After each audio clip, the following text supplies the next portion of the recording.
कर्माचे फळ. रुपेश चांगला व्यक्ती असतो, पण त्याचे मित्र त्याला एका व्यवसायात फसवतात. त्यामुळे त्याची श्रीमंती गरिबीत बदलते. तरी पण तो हार मानत नाही. प्रयत्न करतो.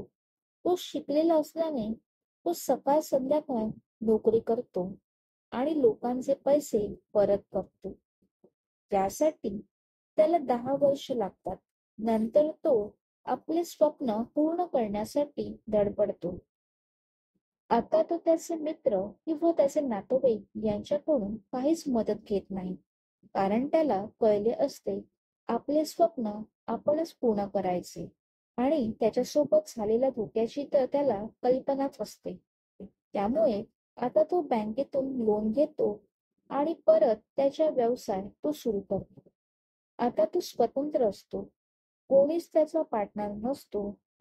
त्यामुळे तो नव्या उमेदीने काम करतो आणि आपला व्यवसाय पुन्हा नव्याने सुरू करतो. रुपेश नेहमी सर्वांचे चांगले चिंतत.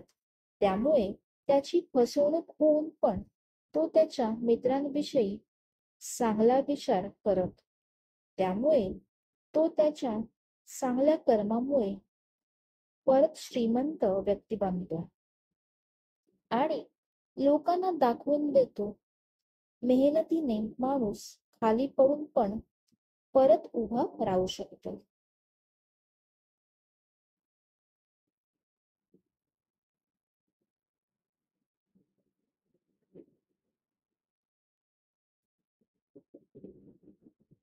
तात्पर्य: नेहमी चांगले कर्म करावे, तेव्हाच फळ पण चांगलेच मिळेल. Thank you.